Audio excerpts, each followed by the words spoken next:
जब तशरीफ लगी फटने तो पकौड़े लगे बटने। असी तो फुद्दू बैठे हैं थे। नमस्ते सदा वत्सले मातृभूमे त्वया हिंदु भूमे सुखम वर्धितोहम। राम राम जी।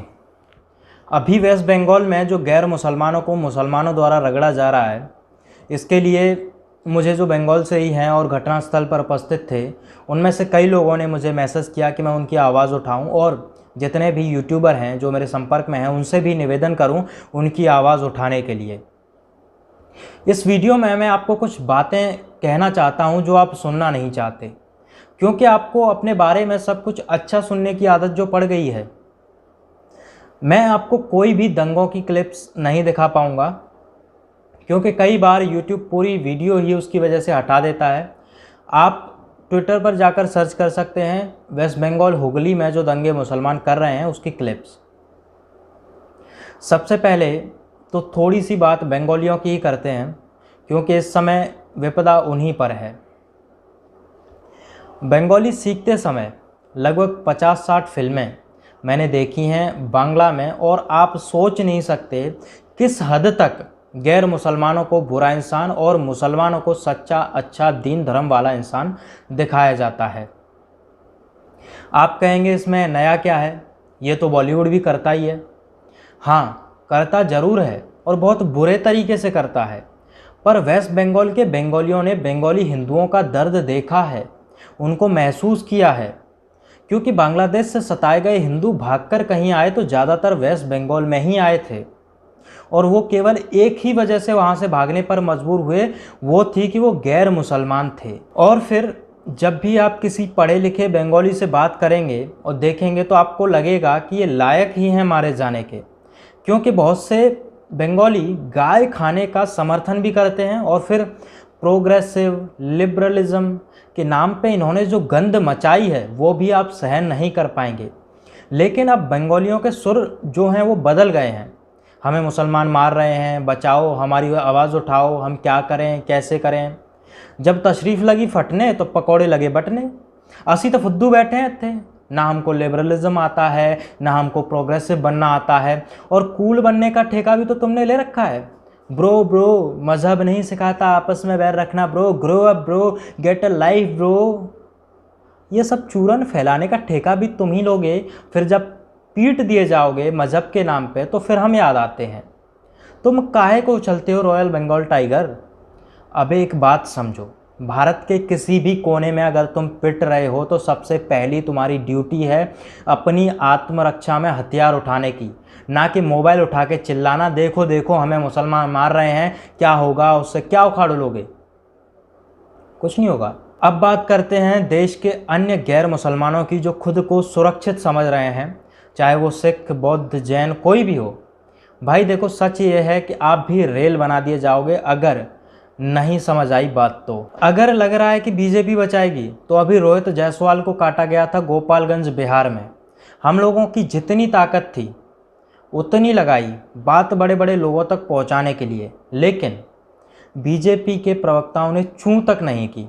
उनका एक ट्वीट करना इस मुद्दे को मेन स्ट्रीम मीडिया में ला सकता था, पर क्या हुआ, सरकार तो इनको वेस्ट बंगाल में बनानी है। जैसे मायावती है वैसे ही बीजेपी है। अगर दलित मरा और वो आरएसएस या बीजेपी का मेंबर है तो चुप, और अगर नहीं तो छाती पीटो। उसी तरह की हरकतें अब बीजेपी कर रही है। सबसे ज़्यादा चुल तब होती है जब आप बीजेपी को कुछ बोलोगे तो गुदाद्वार से सोचने वालों को लगता है कि बस मोदी, योगी और अमित शाह जी की बात हो रही है। पर एक बार विवेक का प्रयोग तो करो। बीजेपी दुनिया की सबसे बड़ी पार्टी है।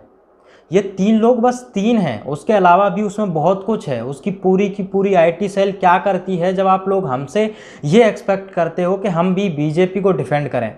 बस सैलरी लेगी आईटी सेल। वेस्ट बंगाल में अगर योगी होता तो सेफ होते। अब अकल के अंधों राजनीति करना छोड़ दो। योगी जी जन्मों जन्मों तक नहीं बचाने वाले। योगी जी जब तक हैं तब तक तुम सुरक्षित हो, पर योगी जी के बाद का क्या, जब आपके बच्चे इस मुसीबत से गुजरेंगे उस समय का क्या। आत्मरक्षा के नाम पे क्या किया है, ज़्यादा से ज़्यादा ठीक ठाक सा लठ खरीद लिया होगा। उनके पास कितने अवैध पिस्तल, असले, बारूद बरामद होते हैं। तुम किस भूल में बैठे हो। तब छाती पीटने लगोगे जब जिहाद छाती पे चढ़ आएगा। तुम्हें लाइसेंस नहीं मिलता, जैसे उनके पास तो सभी जो गैर बरामद होती हैं अवैध, वो सब लाइसेंस ही होती हैं।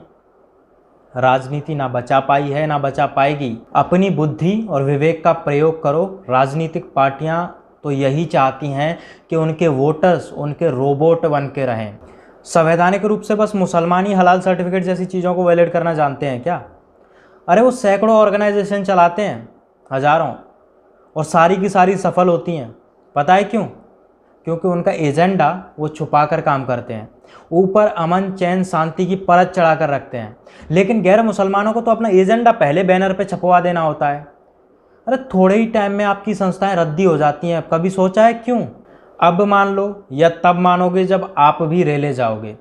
आज हुगली के लोगों का लिबरलिज्म बाहर आ रहा है, एक दिन आपका भी छटपटा कर निकलेगा। अपनी आत्मरक्षा के इंतजाम करो, आर्थिक बहिष्कार करो और लिबरलिज्म और प्रोग्रेसिव के सुगर कोट से निकलकर असली तथ्यों को एक बार एनालाइज करो और उन जगहों को जहां मुसलमान बढ़ गए वहां क्या हालत हुई और क्या किया गया गैर मुसलमानों के साथ, वो एक बार देखो। अफ़गानिस्तान में सिखों को देखो, पाकिस्तान में तो सभी पे ले गए, सिख, दलित, हिंदू, गैर मुसलमान जो भी थे। बांग्लादेश की तो दर्द भरी कहानियां तस्लीमा नसरीन ने बता रखी हैं। एक बार पर्सपेक्टिव बदल कर देखने की कोशिश तो करो, तब रोने से कुछ नहीं होगा, कुछ नहीं उखाड़ पाओगे। जब वैसी हालत हो जाएगी जो आज बंगालियों की हुगली में हो रही है। आशा करता हूँ आप उस थोथे आधे अंग्रेजी और आधे हिंदी के कल्चर से बाहर आओगे। ब्रो, बी डिसेंट ब्रो, मजहब नहीं सिखाता आपस में बैर रखना ब्रो, ये साली बकचोदी छोड़ दो। कुछ नहीं होता। जब तशरीफ फटने लगेगी ये अंग्रेजी आदि हिंदी, ये कूल प्रोग्रेसिव लिबरलिज्म कुछ काम नहीं आएगा। थोड़ा सा पढ़े लिखे हो, उसका यूज़ करो, बुक्स को पढ़ो और हिस्ट्री, ज्योग्राफी, पाकिस्तान, बांग्लादेश, अफ़गानिस्तान क्या हुआ, क्यों हुआ, कैसे हुआ, क्या हो रहा है और क्या हो सकता है, समझने का प्रयास करो। वरना उल्टा घुसेड़ देंगे ये आपके लिबरलिज्म प्रोग्रेसिव को। जो bro don't spread hatred bro, cheap publicity, कुछ नहीं होगा भाई। बात मान लो, खुद से समझने का प्रयास करो। और बाकी का तो यार मैं जानता हूँ, जिनको समझ में नहीं आती वो फिर यहाँ पे डिसलाइक करने ही आते हैं। और मैं चाहता हूँ आप उन लोगों को शेयर करें जिनको ये वाली आदत है, bro don't spread hatred bro for profit bro. उनको ये भेजना वीडियो, ताकि डिसलाइक कर देखूँ तो पता चले कि हाँ सही जगह डंडा पड़ा है। जय सिया राम।